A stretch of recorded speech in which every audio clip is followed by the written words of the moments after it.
Hello friends, welcome to my channel study with Shweta. कैसे हैं आप सब? आई होप आप सब अच्छे होंगे। तो फ्रेंड्स, इन वीडियोस के थ्रू हम DSSB SST TGT के PYQ क्वेश्चन सॉल्व कर रहे हैं और ये क्वेश्चन इक्वली इंपॉर्टेंट है EMRS वाले स्टूडेंट्स के लिए भी। तो वीडियो में आगे बढ़ने से पहले मेरी आपसे रिक्वेस्ट है कि प्लीज़ वीडियो को लास्ट तक ज़रूर देखिए और अगर आप मेरे चैनल पर नए हैं तो चैनल को सब्सक्राइब कीजिए। वीडियो देखने के बाद अगर आपको पसंद आती है तो आप अपने फ्रेंड्स के साथ शेयर कर सकते हैं, वीडियो को लाइक भी कर सकते हैं। चलिए वीडियो स्टार्ट करते हैं। फर्स्ट क्वेश्चन है, निम्नलिखित में से किस वर्ष जनता पार्टी भारत में केंद्र में सत्ताधारी पार्टी बनी? In which of the following year did the Janata party became the ruling party in the centre in India? तो इसका जो आंसर है फ्रेंड्स वो है ऑप्शन नंबर सी। 1977 में पहली बार जनता पार्टी भारत में सत्ताधारी पार्टी बनी थी सेंटर में। नेक्स्ट क्वेश्चन है, निम्नलिखित में से कौन सा मुद्रा आपूर्ति समय वृहद मुद्रा को व्यक्त करता है? Which of the following combination of money supply is characterise as a broad money? तो देखिए, एक होता है ब्रॉड मनी का कॉन्सेप्ट होता है, एक होता है नैरो मनी का। तो ब्रॉड मनी जो है वो आपका M3 और M4 को जो है वो ब्रॉड मनी मानते हैं। तो इसलिए इसका आंसर जो है फ्रेंड्स वो ऑप्शन नंबर ए हो जाएगा। पढ़ लेते हैं। M3 एंड M4 जो है मुद्रा की व्यापक धारणाएं हैं। M4 M3 से व्यापक, M4 जो है वो M3 से भी व्यापक है क्योंकि M4 के अंदर M3 प्लस आते हैं आपके डाक बचत बैंकों के पास जो कुल जमा है राष्ट्रीय बचत पत्र को छोड़कर वो आपके M3 के अंदर M4 के अंदर आते हैं और M3 में आते हैं M1 प्लस व्यापारिक बैंकों की नवल सावधि जमाएं और M1 में आता है जनता के पास करेंसी प्लस मांग जमाएं प्लस रिजर्व बैंक के पास जो अन्य जमाएं। नेक्स्ट क्वेश्चन है, भारतीय संविधान का कौन सा अनुच्छेद राज्यपाल के कार्यकाल की अवधि से संबंधित है? Which article of Indian constitution is related with the term of office of governor? तो इसका जो आंसर है फ्रेंड्स वो है ऑप्शन नंबर ए 156। आर्टिकल 156 जो है वो राज्यपाल के कार्यकाल से संबंधित है। राज्यपाल अपने राष्ट्रपति के प्रसाद पर्यंत तक अपने पद पर बने रहते हैं और राज्यपाल जो है राष्ट्रपति को संबोधित करके लिखित रूप में अपना इस्तीफा दे सकते हैं। राज्यपाल अपना पद ग्रहण करने की तारीख से 5 वर्ष की अवधि के लिए पद धारण करते हैं। और नेक्स्ट क्वेश्चन है, निम्नलिखित में से कौन सा भारत सरकार द्वारा जारी एक प्रकार का ट्रेजरी बिल है? Which of the following is a type of treasury bill issued by the government of India? इसका जो आंसर है फ्रेंड्स वो हो जाएगा ऑप्शन नंबर सी। 91 डेज का जो ट्रेजरी बिल है वो भारत सरकार द्वारा जारी किया जाता है। इसके अलावा एक जो है 364 दिन का ट्रेजरी बिल होता है और एक होता है आपका 182 डेज का। तो इसका जो आंसर है वो है 91। नेक्स्ट क्वेश्चन है, निम्नलिखित में से कौन सी तकनीक निजीकरण को व्यक्त करती है? Which of the following is a technique of privatisation?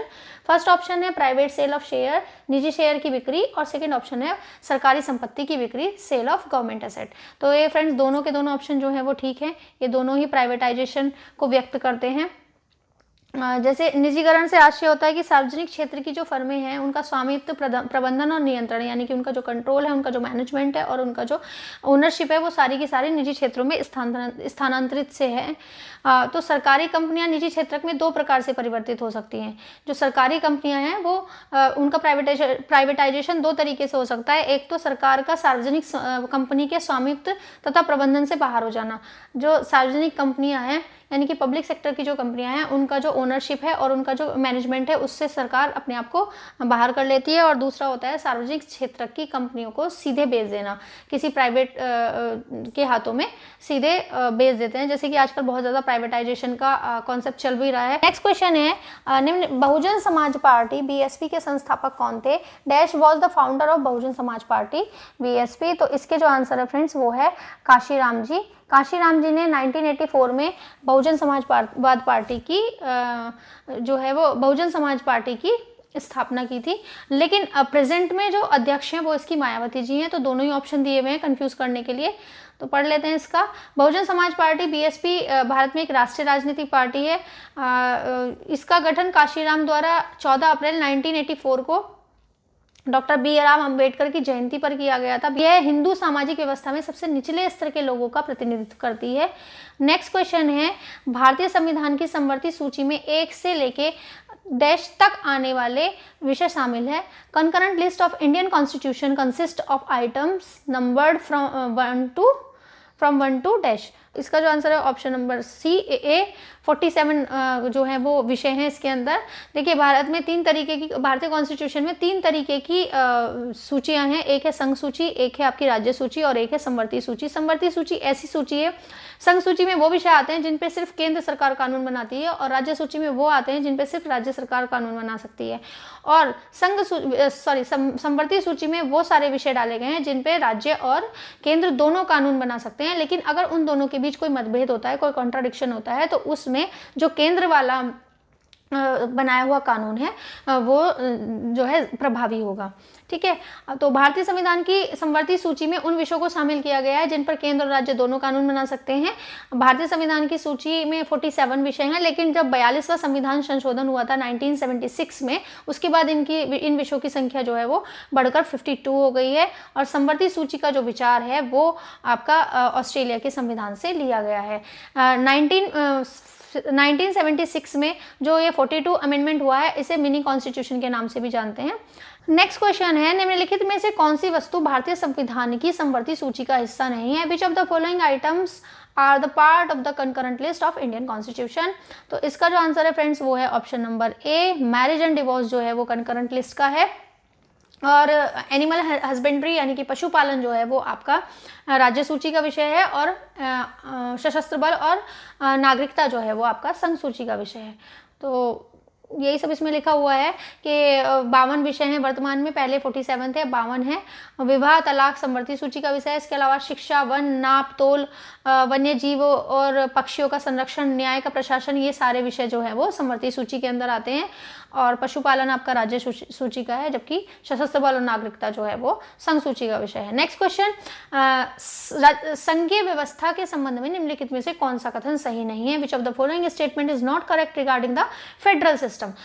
तो यहाँ पे जो है वो नॉट करेक्ट लिखा है, इसको ध्यान से पढ़िएगा, संबंध कौन सा नहीं है।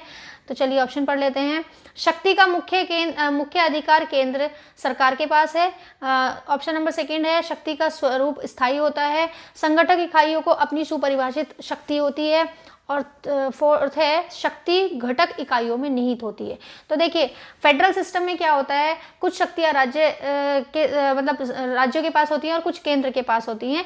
यानी कि फेडरल सिस्टम में शक्तियों का जो है वो विकेंद्रीकरण होता है, सत्ता का विकेंद्रीकरण होता है। तो जो इसका ऑप्शन नंबर 1 है वो गलत है, क्योंकि इसमें दिया हुआ है कि शक्ति का मुख्य अधिकार सिर्फ और सिर्फ केंद्र के पास होता है। तो ये ऑप्शन आपका जो है वो गलत हो जाएगा। नेक्स्ट क्वेश्चन पे मूव करते हैं, पढ़ लेते हैं एक बार। एक संघीय सरकार वह है जिसमें संविधान द्वारा राष्ट्रीय या क्षेत्रीय सरकारों के बीच शक्तियों को विभाजित किया जाता है और दोनों ही अपने अपने अधिकारों को स्वतंत्र रूप से काम करते हैं। एक लिखित संविधान केंद्र और राज्य दोनों सरकारों की संरचना, संगठन, शक्तियों और कार्यों को निर्दिष्ट करता है। मतलब एक लिखित संविधान में सब कुछ लिखा हुआ है, केंद्र की कौन सी शक्ति होंगी, राज्य की कौन सी होंगी, उनकी संरचना कैसी होगी, उनका संगठन कैसा होगा और कार्य करने का तरीका कैसा होगा। ये सब चीज़ें जो है वो लिखित में लिखी हुई हैं एक संविधान में। उन सीमाओं को निर्धारित करता है जिनके भीतर उन्हें काम करना चाहिए। और संघीय व्यवस्था का लक्ष्य होता है कि क्षेत्रीय विविधता को समायोजित करते हुए राष्ट्र की एकता को बनाए रखना। यानी कि हर एक स्टेट की, हर एक क्षेत्र की अपनी कुछ अलग विशेषताएं होती हैं, उन सभी को समायोजित करते हुए और राष्ट्र में एकता बनाए रखना। नेक्स्ट क्वेश्चन है, DRABC एक आपदा के बाद प्राथमिक उपचार की स्थिति के लिए एक प्राथमिक मूल्यांकन और कार्य योजना है। निम्नलिखित में से DRBC का सही विस्तार क्या है? फुल फॉर्म पूछिए, DRABC की फुल फॉर्म क्या है? DRABC is primary assessment and action plan for the first aid situation after a disaster. Which of the following is the correct expansion of DRABC? इसकी फुल फॉर्म है danger, response, airway, breathing and circulation. ठीक है, सी इसका जो है वो ठीक answer हो जाएगा। नेक्स्ट क्वेश्चन पे मूव करते हैं। नेक्स्ट क्वेश्चन है, निम्नलिखित में से कौन सा दल भारत का सबसे पुराना राजनीतिक दल है? Which of the following parties is the oldest political party of India? तो ये जो है भारतीय राष्ट्रीय कांग्रेस जो है वो सबसे पुरानी है। 1885 में जो है वो इसका गठन हुआ था लॉर्ड डफरिन के कार्यकाल में। तो ये सबसे पुरानी है। ठीक है, भारतीय कांग्रेस पार्टी 1885 में हुई थी और भारतीय जनता पार्टी का आधार जो है वो जनसंघ BJS में है। 1997 में भारतीय जनसंघ का 4 अन्य दलों के साथ जो है भारतीय जनता पार्टी में विलय हो गया था और भारतीय जनता पार्टी के विघटन के बाद बीजेएस 5 अप्रैल 1980 को एक अलग नाम दिया, भाजपा के नाम से एक पार्टी के रूप में उभरी थी। राष्ट्रवादी कांग्रेस पार्टी का गठन 25 मई 1999 को शरद पवार, पीए संगमा और तारिक अनवर ने किया था और काशीराम ने 14 अप्रैल को अंबेडकर जयंती के दिन 1984 में बीएसपी की स्थापना की थी। नेक्स्ट क्वेश्चन है, एक राष्ट्र की प्रति व्यक्ति आय का निर्धारण होता है। Per capita income of a nation is determined by the dash. First option है जनसंख्या का आकार, साइज ऑफ पॉपुलेशन, और सेकंड है अर्थव्यवस्था का आकार, साइज ऑफ इकोनॉमी। तो इसके जो है दोनों ही ऑप्शंस फ्रेंड्स वो ठीक हैं, ए और बी, क्योंकि पर कैपिटा इनकम निकालने के लिए हमें साइज ऑफ पॉपुलेशन और साइज ऑफ इकोनॉमी दोनों की जरूरत पड़ती है। ठीक है, नेक्स्ट क्वेश्चन है, भारत में हरित क्रांति का जनक किसे माना जाता है? Who is known as the father of green revolution in India? तो इसका जो आंसर है फ्रेंड्स वो हो जाएगा एम.एस. स्वामीनाथन। बहुत बार आप लोगों ने पढ़ा भी होगा। और इंडिया लेवल पे जो है वो स्वामीनाथन जी हैं, और वर्ल्ड लेवल पे अगर हम लोग बात करें तो नॉर्मन बोरलॉग जो है वो इसके जनक माने जाते हैं। हरित क्रांति की शुरुआत 1960 के दशक में खाद्य फसलों में ऐसे बीजों के विकास और उपयोग से शुरू हुई थी जिसके कारण इनके उत्पादन में आशातीत वृद्धि हुई थी। देखिए इसमें जो यूज़ किए गए थे वो HYV बीज यूज़ किए गए थे, हाइल्ड वेराइटी के जो बीज थे वो यूज़ किए गए थे। उसकी वजह से जो प्रोडक्शन है वो बहुत ज़्यादा बढ़ गया था। नॉर्मन बोरलॉग को विश्व में हरित क्रांति के जनक के रूप में, जबकि भारत में डॉक्टर एम.एस. स्वामीनाथन को हरित क्रांति का पिता के रूप में माना जाता है। हरित क्रांति शब्द का प्रयोग सबसे पहले डॉक्टर विलियम गॉड ने किया था। हरित क्रांति का संबंध खाद्यान्न विशेषकर चावल और गेहूं के उत्पादन की वृद्धि से है, जिसमें गेहूं के उत्पादन में महत्वपूर्ण उन्नति हुई थी। और ये सबसे ज़्यादा जो गेहूं उगाया गया था वो पंजाब और यूपी के में जो है वो सबसे ज़्यादा उत्पादन हुआ था। नेक्स्ट क्वेश्चन है, ममता बनर्जी निम्नलिखित में से किस पार्टी से संबंधित है? Mamata Banerjee is associated with which of the following party?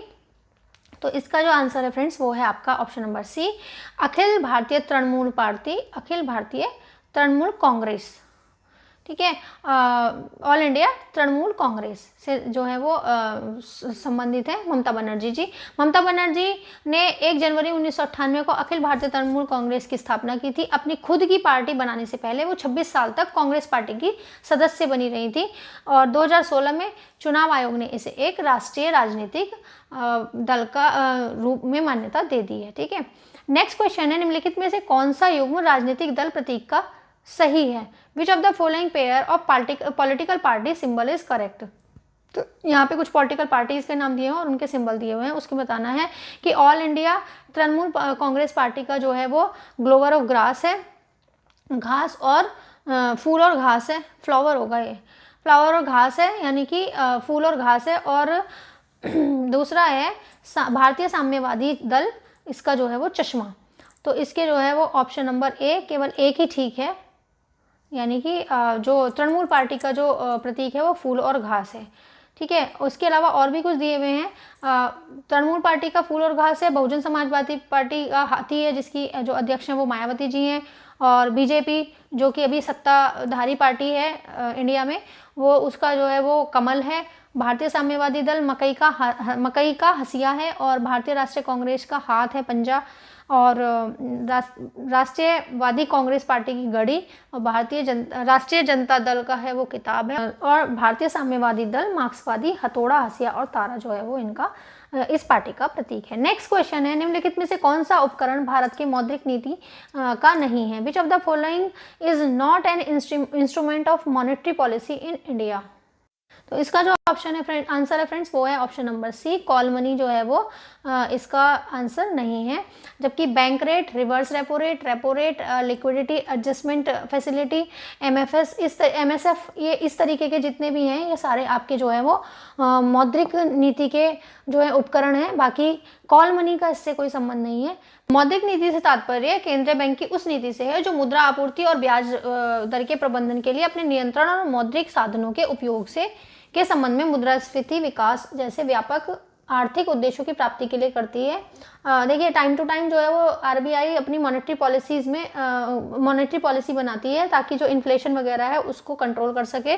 और ब्याज की दरें और ये सारी चीज़ें जो है वो उन सभी चीज़ों को कंट्रोल करने के लिए जो है वो मॉनेटरी पॉलिसीज़ बनाती है। और मौद्रिक नीति के उपकरण जो है या घटक जो हैं उनमें है वैधानिक तरलता उपलता, नकद आरक्षित अनुपात यानी कि CRR, bank rate, repo rate, reverse repo rate, चल निधि समायोजन और MSF, सीमांत सुविधा, सीमांत स्थायी सुविधा, खुले बाजार का संचालन आदि, ये सारे उसके जो है वो उपकरण हैं। इनके रेट्स में वो घटा बढ़ा के जो है बाजार में इन्फ्लेशन और डिफ्लेशन की स्थिति को कंट्रोल करने के काम करती है।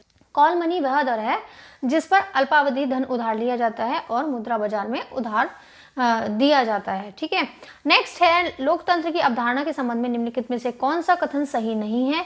Which of the following statement are not correct regarding the concept of democracy? तो इसका जो ऑप्शन है, इसमें पूछा है सही नहीं है, कौन सा ऑप्शन जो है वो सही नहीं है, इज नॉट करेक्ट। तो देखिए ऑप्शन पढ़ते हैं पहले, फिर देखते हैं। समान अवसर पर आधारित समाज, तो ये तो होना चाहिए। नेक्स्ट है बहुमत के नियम पर रोक लगाकर अल्पसंख्यक अधिकारों का संरक्षण करना, ये भी ठीक है। अमीर और सुविधा संपन्न लोगों का शासन करना, देखिए अमीर और सुविधा संपन्न लोगों शासन करेंगे तो ऐसा डेमोक्रेसी का जो है वो नहीं है। डेमोक्रेसी में ऐसा कहीं नहीं लिखा है कि सिर्फ अमीर लोग हैं और जो सुविधा संपन्न लोग हैं उन्हीं का शासन होगा, तो यही वाला ऑप्शन जो है वो गलत हो जाएगा। तो इस तरीके से इसका जो आंसर है फ्रेंड्स वो ऑप्शन नंबर डी हो जाएगा, यानी कि ओनली 3 जो है वो गलत है, बाकी दोनों ऑप्शन ठीक हैं। लोकतंत्र का एक प्रकार की सरकार है जिसमें जनता प्रत्यक्ष या अप्रत्यक्ष रूप से निर्वाचित प्रतिनिधियों के माध्यम से जो है वो शासन करती है। तो जनता जैसे कुछ लोगों को तो प्रत्यक्ष चुनाव से मतलब प्रत्यक्ष वोट डालकर चुनाव में जिताती है, अपने प्रतिनिधि के माध्यम से शासन करती है, और जैसे कि राष्ट्रपति वगैरह का चुनाव होता है वो अप्रत्यक्ष रूप से होता है। तो इस तरीके से, लेकिन लोकतंत्र में जनता ही जो है वो चुन के अपने प्रतिनिधियों को शासन करने के लिए भेजती है।